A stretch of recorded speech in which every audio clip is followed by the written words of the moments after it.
Bienvenidos a esta tertulia de amigos aquí en Radio Solidaria y también a través de las cámaras de Solidaria Televisión. Ya sabes que puedes seguirnos a través de las redes sociales, también a través de las ondas y de la televisión. Un placer estar con vosotros. Sabéis que estamos repasando el libro de los Salmos, un libro con muchos capítulos. Vamos ya por el capítulo 83 y por eso nos vamos a reunir. Vamos a recibir con un fuerte abrazo a Willy, nuestro pastor de cabecera. ¿Cómo estás? Pues muy bien, la verdad que disfrutando de este tiempo bueno, para mí bueno. Está fresquito. El Salmo 83, Willy, le vas a llamar Altísimo. Sí, la verdad que es un salmo complicado porque es un salmo muy para Israel. Entonces es difícil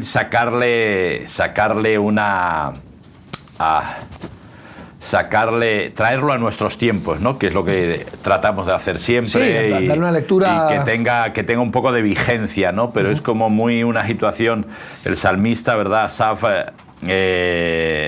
relata, ¿no? Toda una persecución, toda una guerra, pero no directa, sino un poco por lo bajo, ¿verdad? Contra Israel, con una sola intención. Es muy actual si vemos la situación en Oriente Próximo, ¿no? Claro. Muy actual. O sea, parece que todo sigue igual. Y cuando mencione los enemigos de Israel, ahí el salmista, nos va a resultar muy curioso que coinciden con los de hoy en día, ¿no? Entonces, pero para no hacer tal vez centrarlo en el Israel actual, sino tal vez un poco tratar de sacar un poco también para la Iglesia, para nuestras propias vidas, se hace complicado. Pero es muy interesante. Lo que el salmista está haciendo es diciéndole: Señor, no te estés quieto porque quieren acabar con nosotros. Hace una mención de quiénes son los que quieren acabar y le pide al Señor que se levante y que los defienda. Pero hay dos cosas al final. Lo del Altísimo está al final y creo que es lo más sobresaliente, porque al final el salmista reconoce: no podemos con la situación, tienes que hacerlo tú. Claro. Y por otro lado también es muy interesante porque el salmista, a pesar de todo lo que quiere que Dios le haga a sus enemigos, hay una frase que es muy interesante y que me gustaría que luego la viéramos más adelante, ¿verdad? Pero que dice: que vuelvan su corazón a ti. O sea, que en un fondo ahí mostrar Sí. esa misericordia también, que la única manera quizás Claro. de que el enemigo deje de ser enemigo también, ¿no? No de una forma interesada, pero sí decir: oye, que vuelva en tu corazón. Claro, O sea, que son... entonces sí, que se den cuenta un poco de lo que están haciendo, de lo que quieren conseguir, ¿no? Porque él lo describe y lo dice claramente, o sea, quieren acabar con Israel. Y lógicamente, pues hoy en día tenemos dos facciones que no son propios de la tierra donde viven, sino que han venido de fuera y apoyados por por terceros países, ¿verdad? Muy interesados sobre todo en vender armas, que son un poco los que quieren acabar con Israel. Por eso yo siempre le digo a la gente,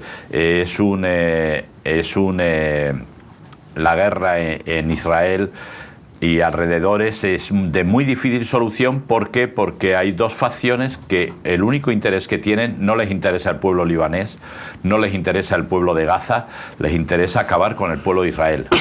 Esa es su tarea. Por lo tanto, claro, Israel, ¿qué haces con alguien que lo único que quiere es acabar contigo? Es decir, o matas o mueres.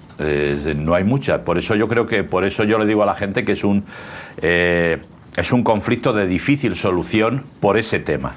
Porque si fuera un tema de Gaza o de los palestinos y un tema de los libaneses, estaríamos hablando de una cosa muy diferente. Es decir, vamos a ver cómo nos arreglamos, qué es lo que hemos hecho mal, pero cuando hablas con alguien que sabes que lo único que quiere es matarte...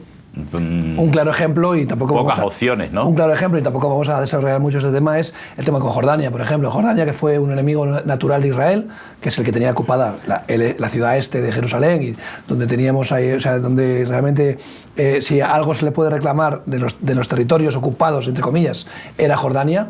que ha renunciado a ellos desde hace décadas y tiene un status quo con Israel y tiene una relación bastante llevadera, ¿no? Y digamos que podría ser un pueblo que es considerado enemigo histórico de Israel. Sin embargo, se llevan bien porque en realidad a Jordania no le importa mucho a los palestinos y a Jordania lo que le importa es Jordania. Entonces tienen una relación pacífica y llevadera. Si realmente los palestinos quisieran tener una relación, reconocieran el Estado de Israel, podrían tener una relación con Israel igual que lo tiene Jordania. Sí, de hecho tenemos claro, o sea, Jordania comenzó a estabilizarse en el momento que echa fuera y manda fuera tanto a Hezbollah como a Hamas.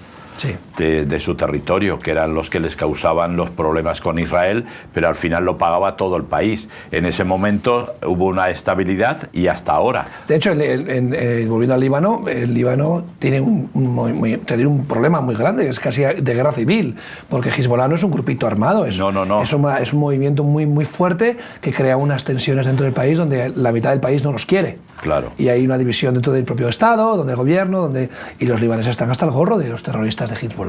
Pero volviendo a la Iglesia, volviendo a nuestra vida a día, yo siempre digo, Willy, que cuando algo le afecte a Israel, tarde o temprano nos va a afectar a nosotros. Sí, no. Es un reflejo, ¿verdad? O sea, que no podemos, digamos, mirar de perfil a Israel. La famosa frase de terroristas palestinos que decían, ¿no? Hoy vamos en contra de los que se reúnen el sábado y mañana iremos en contra de los que se reúnen el domingo.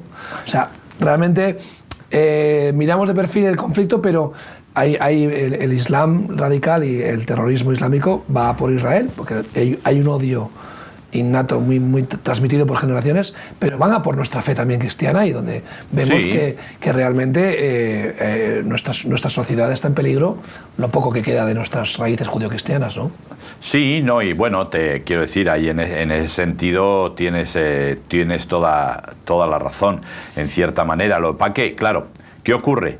Si nosotros seguramente viviéramos en países como Afganistán o China o el Líbano, Siria, siendo cristianos, pues tendríamos una perspectiva muy diferente de lo que es la persecución, de lo que es vivir la vida cristiana de forma difícil. Pero claro, vivimos en España, que bueno, nos vacilan, nos ningunean, la religión oficial y el gobierno, esté quien esté, nos ningunean. Sí. O sea, a los que nos llamamos cristianos. Y de hecho engloban a todo el mundo. Yo digo, ¿por qué no tendrán la costumbre de decir cristianos? Y cuando no, católicos, que así nos entendemos todos y nos damos cuenta de por dónde van las historias, porque cuando dicen cristianos en general y nos engloban, pues hay cosas que no funcionan.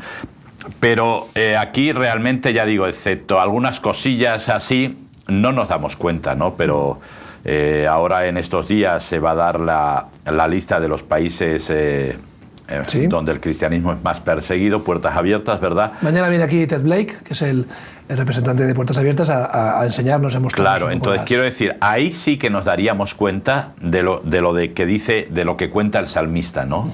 O sea, vienen contra nosotros, nos quieren matar, quieren acabar contra nosotros, porque la idea no es matar gente, la idea es acabar con la fe cristiana. Claramente. Entonces, ahora, ¿por qué? Vale que tal vez ha habido misioneros, especialmente americanos, que han llevado no solamente el evangelio, sino también la cultura. Es muy posible que se hayan metido ahí elementos que no hayan sido para desestabilizar un país a través de querer vender el evangelio, pero no es lo general, no es lo que ocurre. Es decir, el evangelio la gente lo acepta y la gente lo vive, y como lo vive y el evangelio te llega, porque no es una cuestión. El evangelio tiene un problema, y es que no es una serie de ritos que nos hacen ser cristianos, que nos hacen ser santos, que nos hacen ser mejores. Es una relación con Dios, en la cual lógicamente expresamos esa relación mediante una liturgia, lo hacemos todos, ¿verdad? Pero es una relación. Claro, las relaciones es muy difícil de romperlas.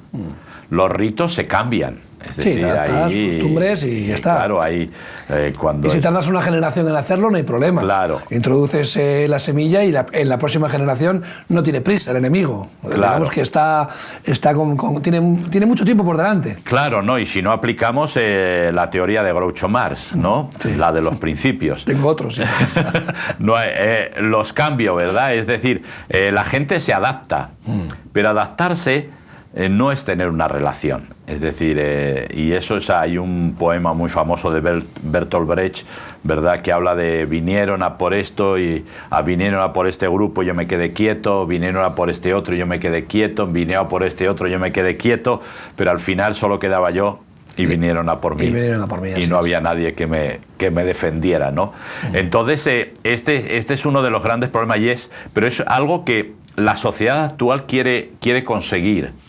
Es decir, no le importa, o sea, de hecho yo creo que nunca antes había visto yo en los informativos y en todos los lados tanto folclore religioso, procesiones no solamente en su época, en Semana Santa, sino luego la Magna en Sevilla, donde salen todos los principales pasos de verdad. Es decir, hay como y a la sociedad eso no le importa. ¿Por qué? Porque primero produce beneficios, porque la gente que va a ver esas, pues luego consume, ¿verdad? O sea que es rentable, lo cual está muy bien. Y luego lo que hace es que pone en marcha una serie de mecanismos en nuestro cerebro que nos dicen, cumples esto, ahora creo que hay año jubileo, ¿verdad? Pasas por la puerta del perdón y todos los pecados te son perdonados. Ole. Es decir, igual le tienen que preguntar a Dios qué opina sobre esto, ¿no? Pero la gente dice, bueno, pues espero, es cada un número de años, pues espero y ya está. Tenemos que tener en cuenta que Dios nunca hizo eso con Israel. O sea, cuando llegaba el sumo sacerdote para entrar al lugar santísimo y se sacrificaban los corderos, los holocaustos, etcétera, etcétera, etcétera, Dios les decía, extiendo mi gracia hacia vosotros un año más.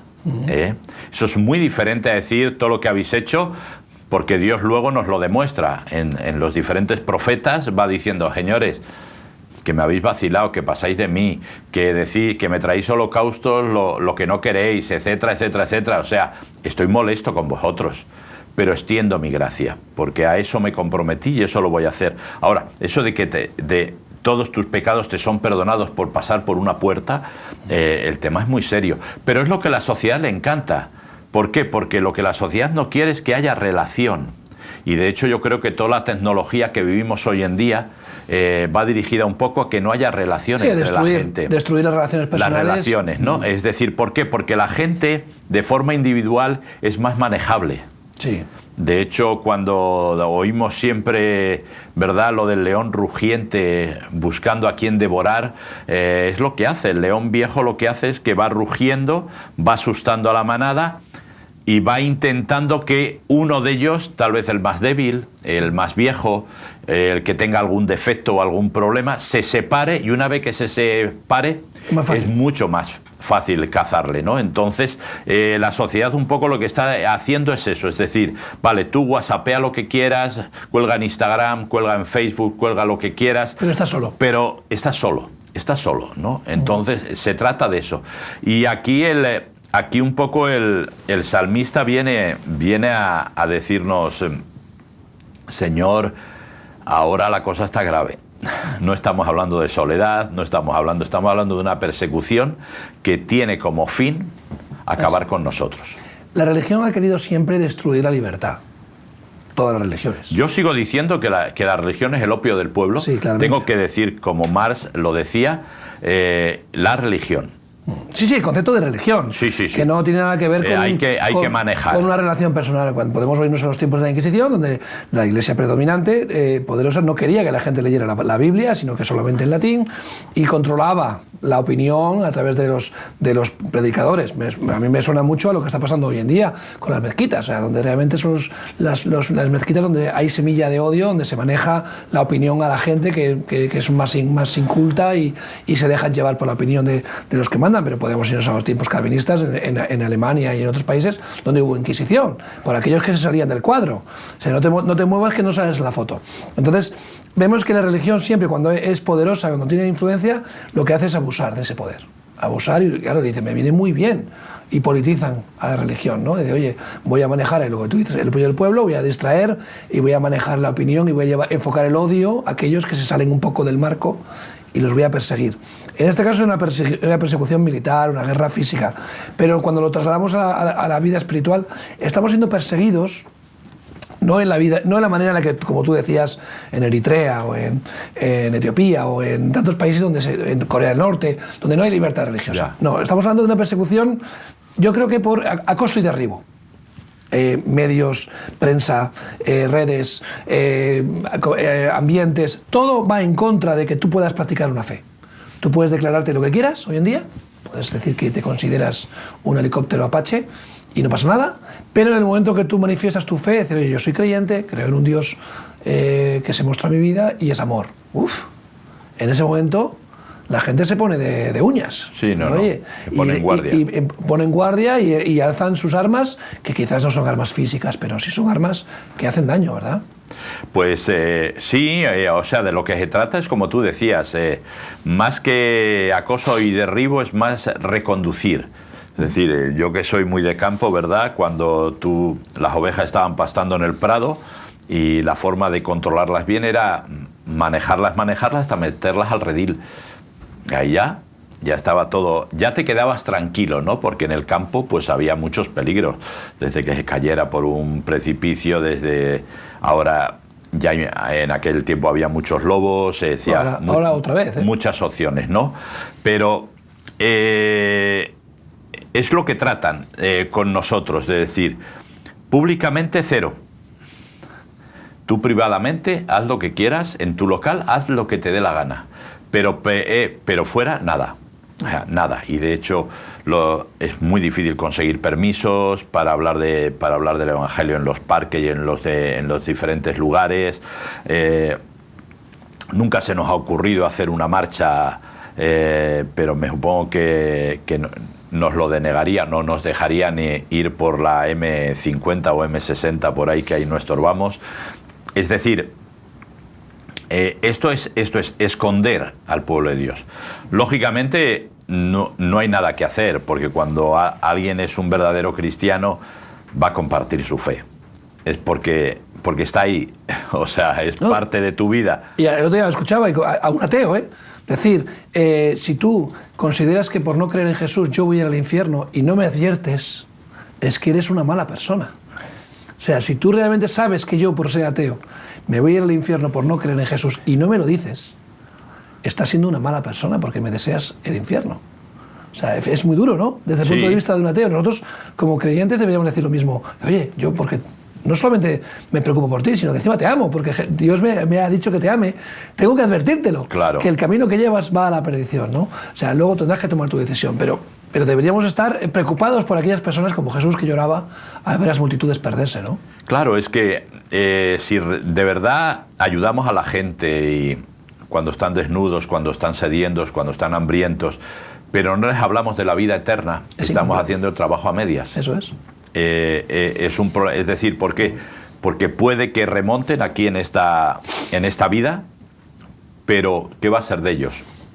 Cuando mueran y se enfrenten a la vida eterna, ¿no? Y entonces, y fíjate, es curioso porque hay cantidad de ONGs, cantidad de gente, que son cantidad de queridos, porque hacen la labor social.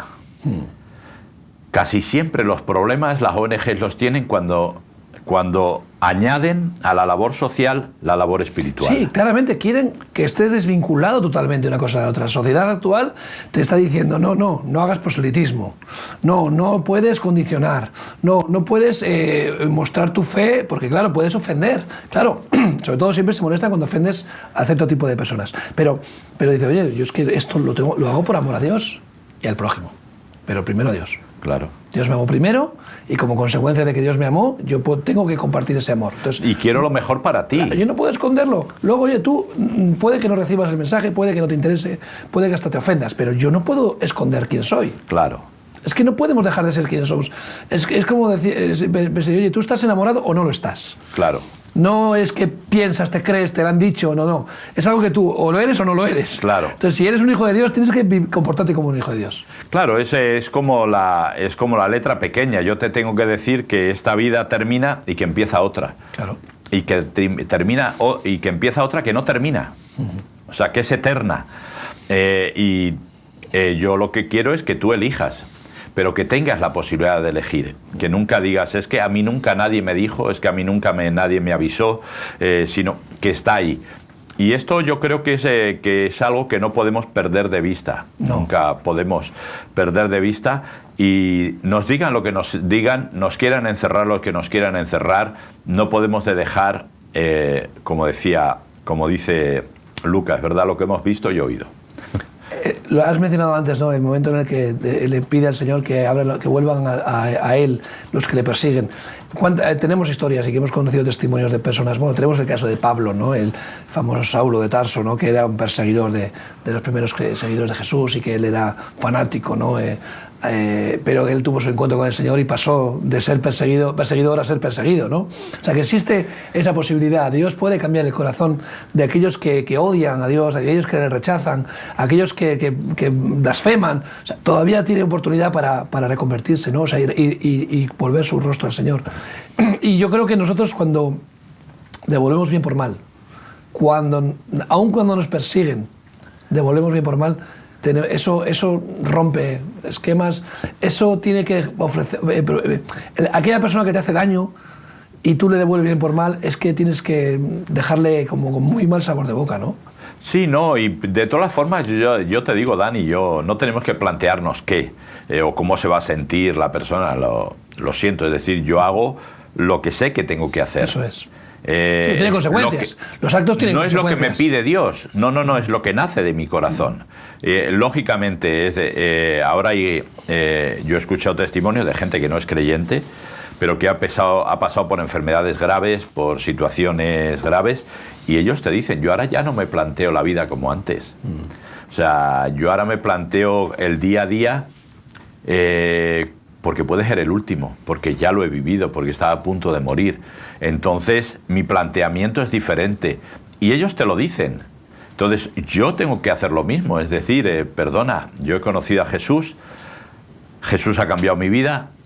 Yo sé que soy diferente por lo que ha hecho Jesús en mí, no por mis méritos. Y te lo tengo que decir. Que tú tienes opción a eso también, ¿no? Entonces, ¿qué es lo que ocurre? Que necesitamos una palabra, algo directo de Dios. Recuerdo una vez que me contaron, en Estados Unidos se hizo una entrevista, un debate. Por un lado estaba un ateo, pero catedrático, con un montón de estudios, hebreo, griego, bueno, de todo, conocía de todo. Y por otro lado una persona que tenía un don profético y se pusieron a hablar, ¿verdad? Y el catedrático ateo, los argumentos, o sea, lo estaba barriendo. O sea, lo estaba barriendo, argumentos irrefutables que no había forma de rebatir de ninguna forma, ¿no? Y este hombre, pues en un momento dijo, ¿y ahora qué hago yo aquí? Que este me está comiendo delante, estaba dado por televisión, ¿verdad? Y se puso a orar y le dijo, bueno, Señor, ¿qué hago, no? Y en ese momento le dijo, tú tenías unos bonos del Estado que no sabes dónde los tienes por un valor de casi $100,000, y esto se quedó pasmado, ¿no? Y sí, es verdad, sí, no sabemos dónde se han perdido y no sabemos dónde están, y es dinero que necesitamos y tal. Dice, llama a tu mujer y dile que en el garaje tenéis un montón de periódicos apilados para tirar a la basura, para quemar, ¿verdad? Que mire ahí.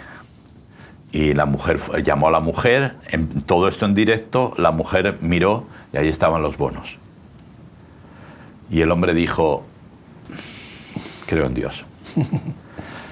Esto no hay otra forma. Y yo creo que es una de las cosas que yo echo de menos en la iglesia hoy en día. No la palabra profética, sino el creer a Dios y traer de parte de Dios cosas concretas, ¿no? Y bueno, yo creo que Jesús nos enseñó muchísimo sobre eso, ¿no? Hablando con Nicodemo, hablando con la mujer adúltera, hablando con la mujer samaritana, siempre sacaba exactamente lo que tenía que sacar para que hubiera un vuelco en el corazón, ¿no? Y a veces no venga y esto y las 4 leyes espirituales y venga y la gente está un poco saturada.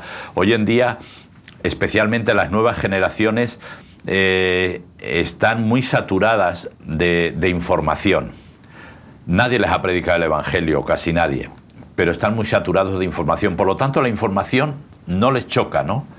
Están acostumbrados a news, a fake news y a de todo. Pero cuando alguien les trae una palabra directa de parte de Dios, de repente dicen, esto es verdad, esto es diferente. Había unos jovencitos en la iglesia, un día yo predicando, y le decían a su madre, la primera que venían, decían a su madre, el pastor ha cambiado la predicación porque sabía que estábamos nosotros. Y la madre me lo comentó y le dije, mira, yo no cambio la predicación ni por ellos ni por nadie. Esto es lo que tengo que dar, esto es lo que tengo que dar. Pero esto es un poco tenemos que empezar no solamente a no quedarnos dentro, sino a salir fuera y a decir, Señor, necesitamos impactar a la sociedad, sí, antes de que esto... pero a veces, Willy, no nos impactamos en nosotros mismos. Claro, ese es el problema. Para empezar, no nos impactamos en nosotros mismos. O sea, creo que a veces nosotros vivimos una vida también bastante acomodada. Más que nos apartamos en vez de impactarnos. Sí, sí, ¿no? Y que digo, no. Y luego, además, todo esto es como que te vas acostumbrando a ciertas cosas, ¿no? Sí. Das por hecho las cosas, ¿no? Claro. Y uno ve y vive la fe de una manera que dice, bueno, oye, eso es lo normal. Claro. Y sin embargo, no es lo normal. Jueves culto, domingo culto. Sí, claro. Y aunque pasen cosas milagrosas en nuestra vida, aunque pasen cosas sobrenaturales, pues, no le damos más importancia. Ya. Es otro martes más, ¿sabes? Ya. Y tampoco es bueno eso, que tú niegues, porque los milagros, los hechos, son los que dan testimonio. O sea, proclamar las buenas nuevas de salvación que sean reales, ¿no? Que no sea algo teórico, algo... me hacía mucha gracia en uno que se definía teólogo, pero era ateo, ¿no? Ya. Decía, bueno, pues oye, pues macho, creo que deberías dedicarte a otra cosa, ¿no? Claro, un teólogo ateo, ¿no? O sea... No, claro, ¿sabes lo que pasa? El problema de esa gente es que ellos estudian a Dios, sí, pero no dejan que Dios les estudie a ellos. Quizás hay que meterse bajo el microscopio. Pero es gracioso, pero es cierto, ¿no? O sea, al final proclamamos una fe que no vivimos. Claro. O si la vivimos de una manera muy... Cuando realmente lo que tú has dicho aquí, en la persecución, ahí es donde dices, wow. Oye, aquí, escúchame, me la juego. Me la juego. Si pongo la música un poquito más fuerte y la escucha el vecino, me puede mandar a la policía del pensamiento y me machacan, ¿no? O cuando tengo que reunirme a escondidas en casa de un amigo y hacer un culto en las catacumbas sin que nadie se entere, cuidado. Entonces, es verdad que en las persecuciones el oro reluce porque es pasado por el fuego, ¿no? Claro. Realmente nuestra vida está llena de hojarasca, está llena de escoria, está llena de imperfecciones, y cuando somos pasados por la prueba, ahí es cuando se va perfilando realmente el oro del que Dios ha puesto en nosotros, ¿no? Y creo que no digo que recomiendo persecución ni que necesitemos, como el abuelo que dice, esta gente no ha pasado hambre nunca. Claro. Pero en cierta manera dices, oye, el que ha pasado hambre... Si hubieras pasado la guerra. Claro, si hubiera pasado la guerra ahora mismo. Claro. Y oye, ya te vas viendo más viejo cuando vas apagando las luces por los pasillos, claro, cuando ya vas cerrando la nevera, cuando te dicen, oye, ¿qué pasa aquí? Que esta comida hay que guardarla. Entonces te da pena tirar. ¿Me estoy haciendo viejo? O...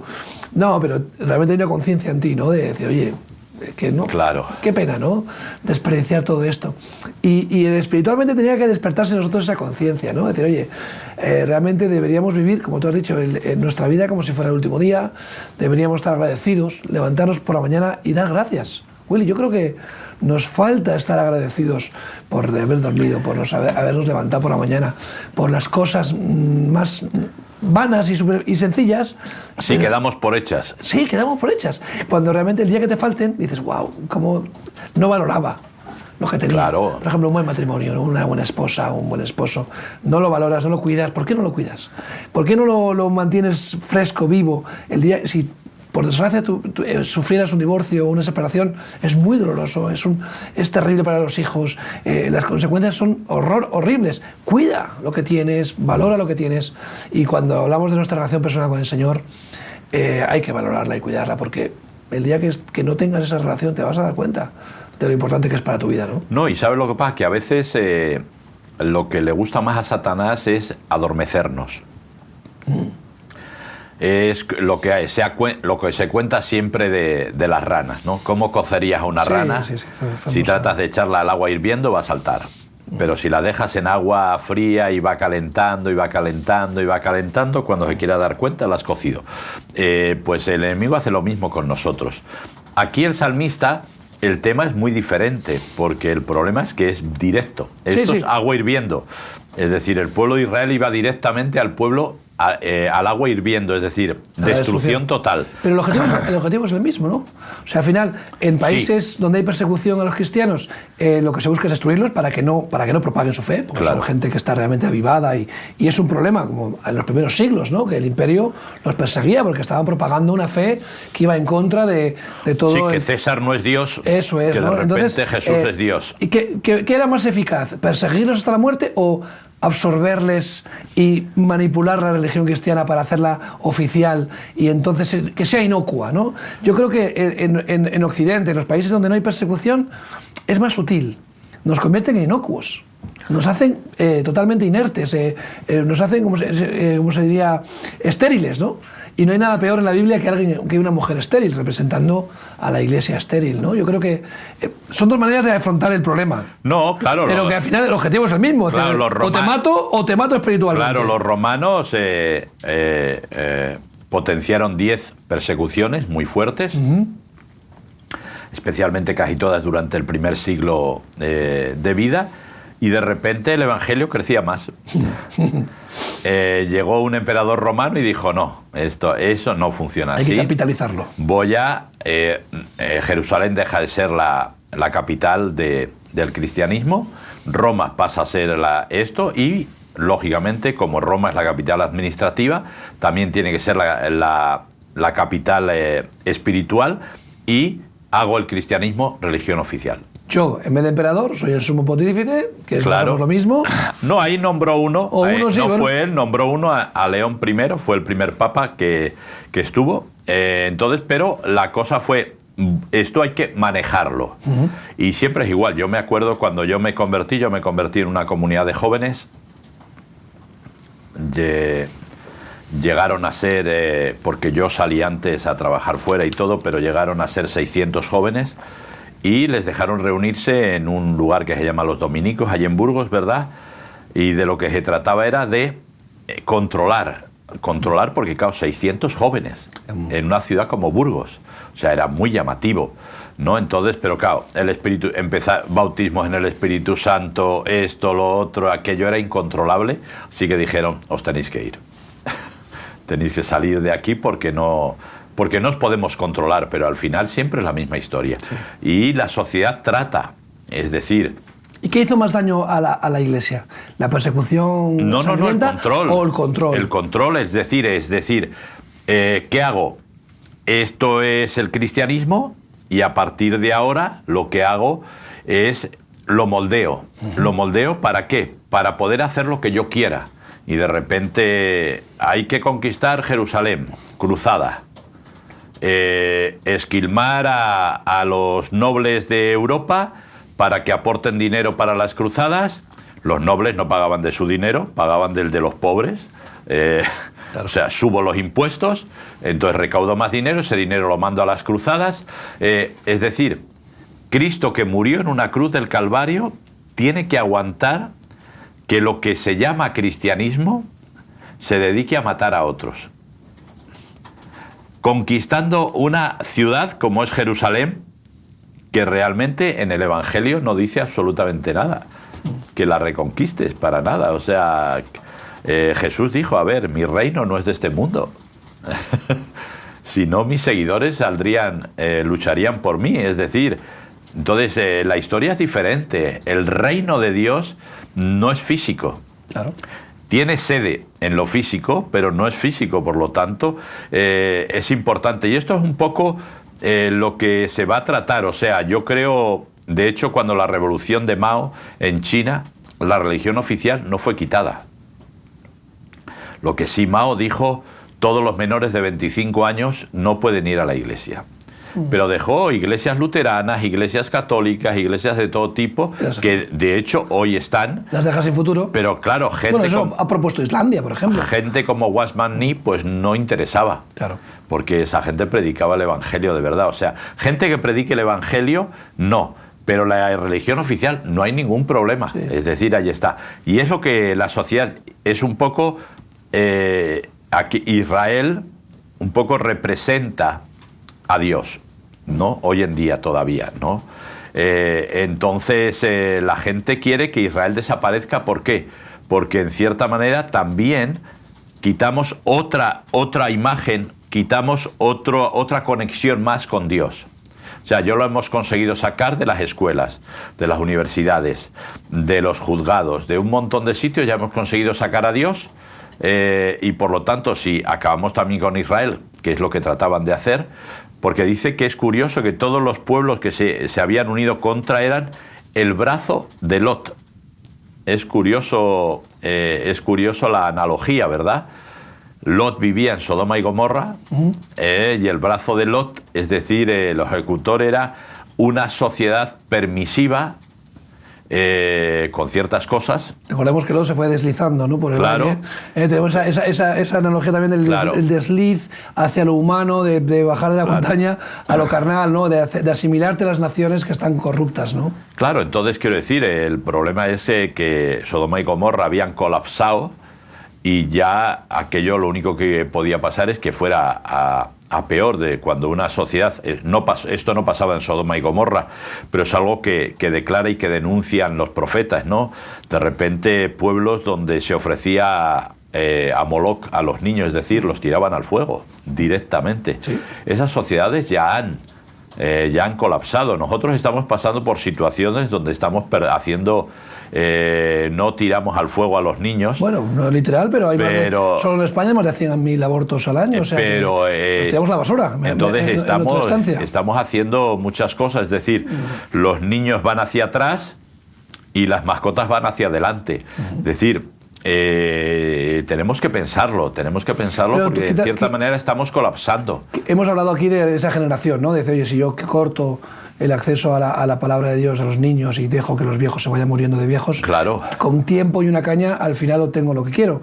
Vemos que las sociedades occidentales están muriendo de éxito por la calidad de vida, porque todo el mundo quiere viajar, todo el mundo quiere tener un estilo de vida, y quizás los niños molesten, ¿no? Porque es una gran mentira que la gente no tenga dinero porque no tiene dinero, o sea, no tenga hijos porque no tiene dinero, porque los países más pobres son los que mayor natalidad tienen.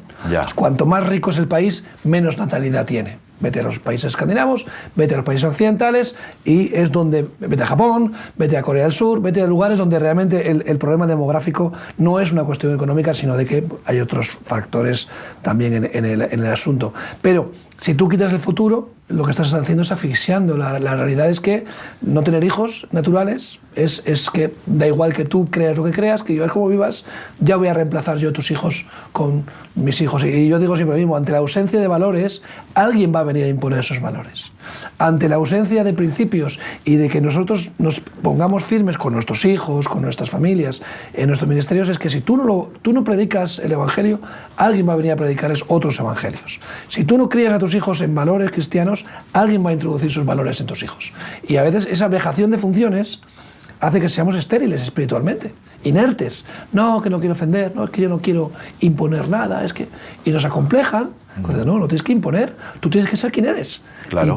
Y tendrás que ver y valorar, cada uno tendrá que valorar los pros y los contras y tomar sus decisiones. Pero estamos escondidos, agazapados, y han conseguido no intimidarnos ante el miedo de la persecución, no es que renuncia a tu Dios o te mato, no, es mucho más sutil y mucho más peligroso. Es que tú mismo estás renunciando a tu Dios, absorbiendo las costumbres y el estilo de vida de este mundo, ¿no? Y te están ganando, Willy. Sí, ¿no? Perdona, están ganando, ¿eh? Sí, hombre. O pasa algo, o hay algo, o estamos perdiendo la pelea. Sí, no, esto es un poco como el cambio climático.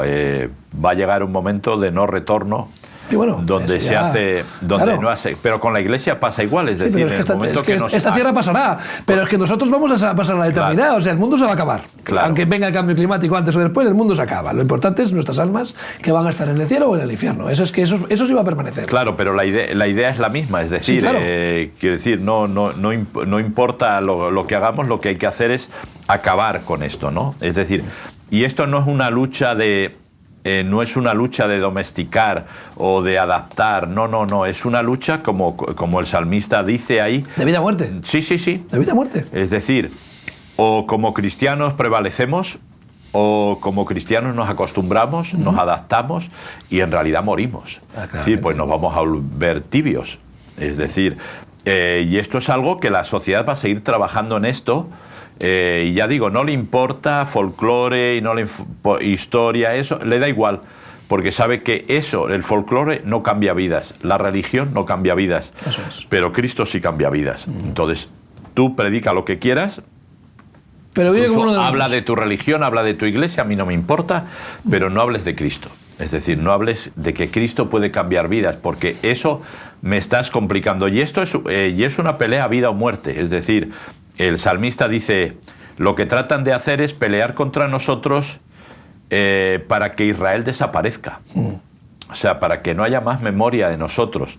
Esto Israel lo vivió y lo ha seguido viviendo por muchísimo. Es decir, curiosamente todos los imperios que se han levantado. Los libros tenemos el libro de Esther, tenemos Esdras y Nehemías, tenemos, y luego ya fuera de los libros, pues tenemos Macabeos, posteriormente el Holocausto. Sí, siempre ha sido así.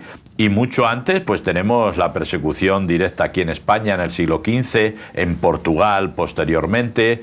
Es decir, no estamos hablando, es decir, ha sido una cosa que ha sido a lo largo de la historia. ¿Por qué no se ha ido contra la Iglesia?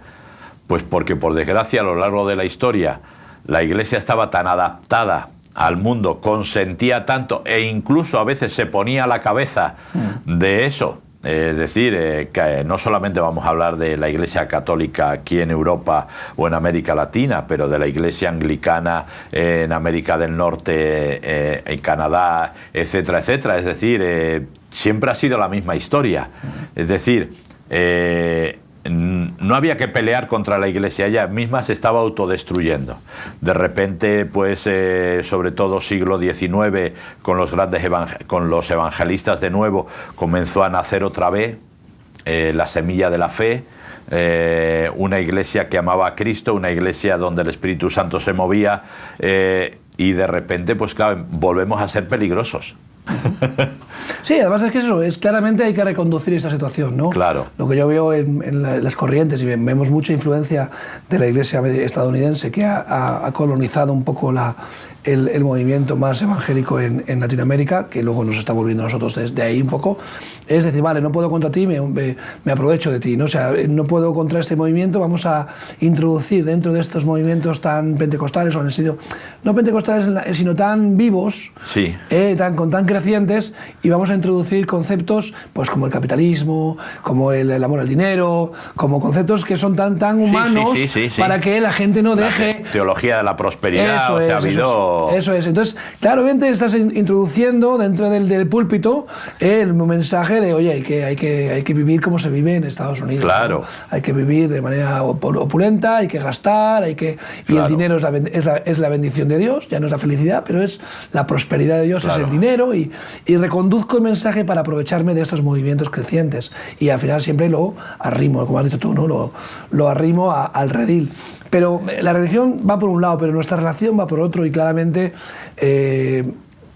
yo sé y conozco personas que han nacido de nuevo, tienen un corazón como el de Jesús, que son del mundo católico, de la esfera protestante, de la esfera evangélica. O sea, hay personas, hay un remanente, dice la palabra. Siempre lo ha habido. Siempre ha habido un remanente, Siempre. Mayor o menor medida, el Señor sabe, mantiene su remanente, y yo creo que la diferencia quizás sea por eso, de vivir una vida religiosa o una vida de fe, ¿no?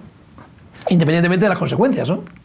Sí, la verdad es que siempre, la verdad es que en los primeros, desde que se instauró la Iglesia Católica en Europa, siglo IV, ¿verdad? Pues la verdad que tuvieron que huir. El norte de África fue su lugar. Ya luego en siglos posteriores, pues claro, aparecen los árabes y ahí barren absolutamente con todo, pero queda. Y ahí todavía tenemos la Iglesia copta y otros lugares donde nacieron de forma genuina, luego se han ido adaptando a las diferentes cosas.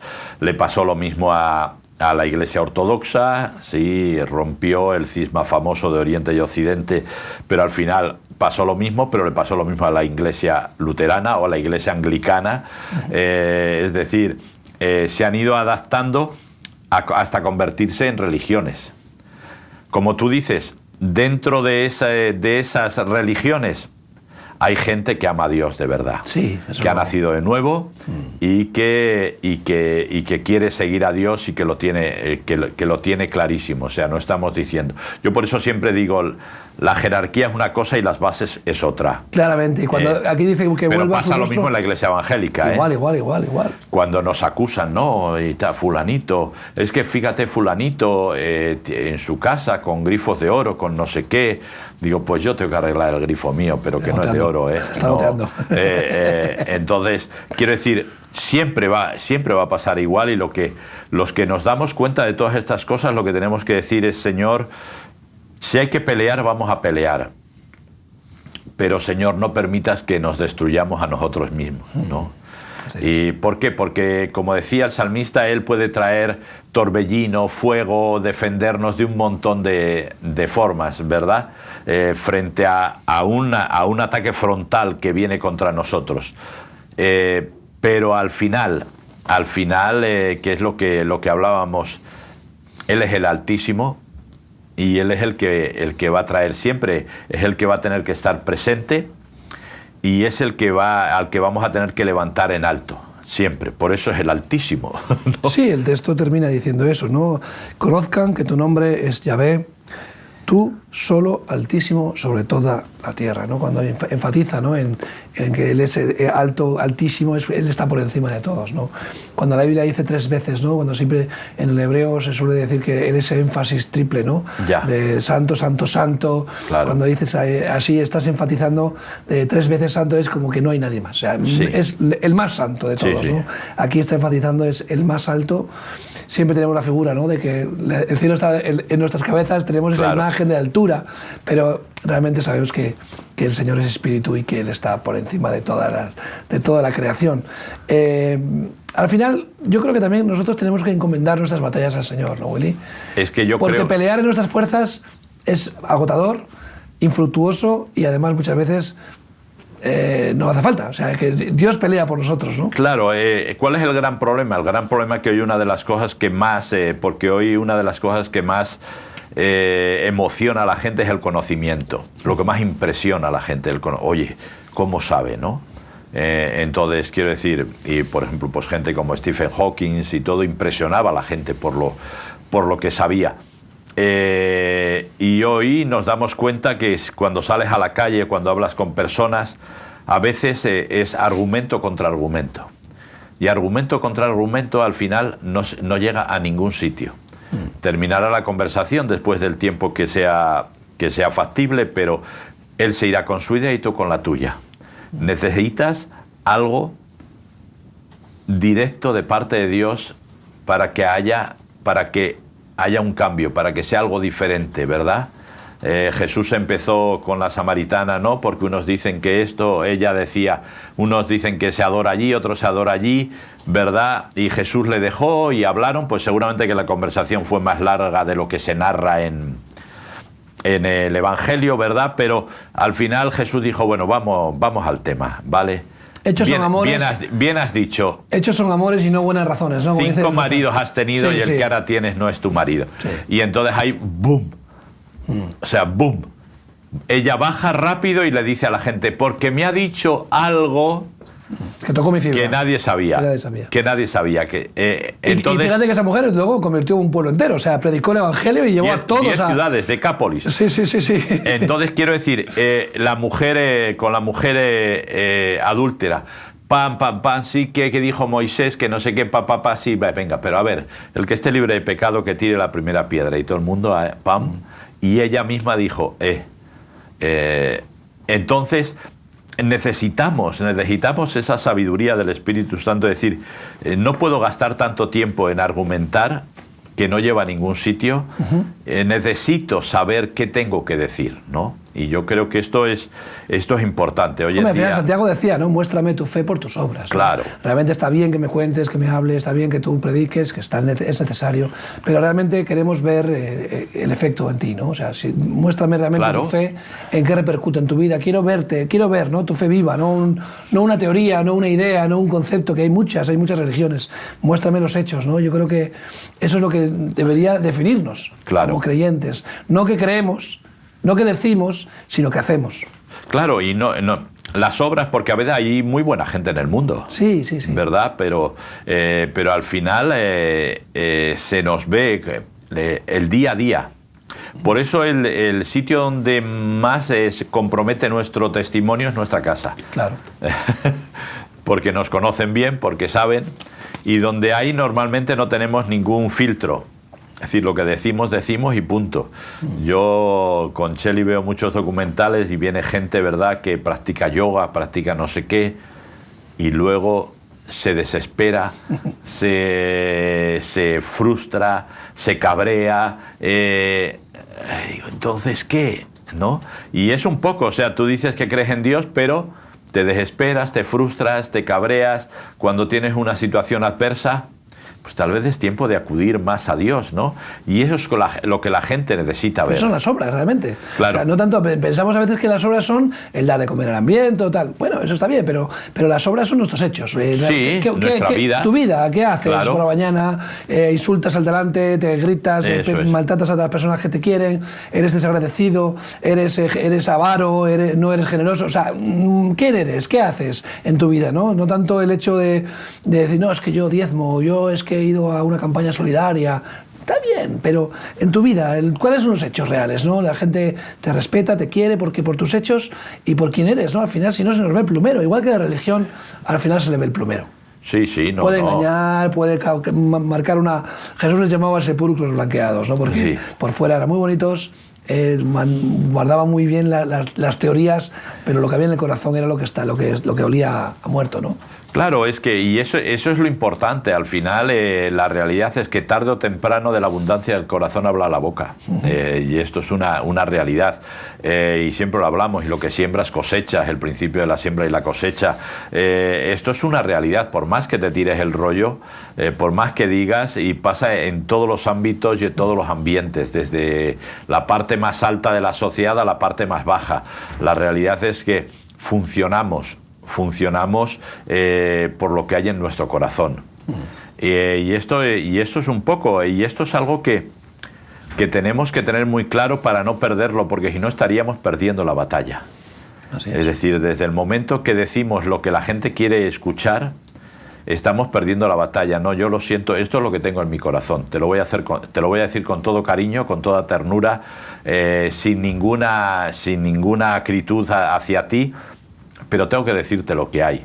Es decir, por eso aquí en España pues decimos que quien bien te quiere te hará llorar, pero hoy en día, ¿verdad? La realidad es que todo el mundo trata de, o por un lado, buscar controversia, porque eso hace que llames la atención, o por otro lado, todo lo contrario, ¿no? Decir lo que la gente quiere escuchar, porque eso no me crea problemas. Y yo creo que los creyentes tenemos que tener, al igual que el salmista aquí, el pueblo describe al pueblo de Israel, tenemos que tener claro que nuestra lucha no es contra carne y sangre, pero nuestra lucha es a muerte. ¿Sí? Contra principados, contra potestades, contra gobernadores, etcétera, etcétera, etcétera. Es una lucha a muerte, donde ganamos o perdemos y donde no nos podemos dormir. Yo siempre recuerdo la imagen en la época medieval, sobre todo del caballero que el día siguiente iba a ir a la batalla y se pasaba toda la noche velando, guardando armas, que se llamaba.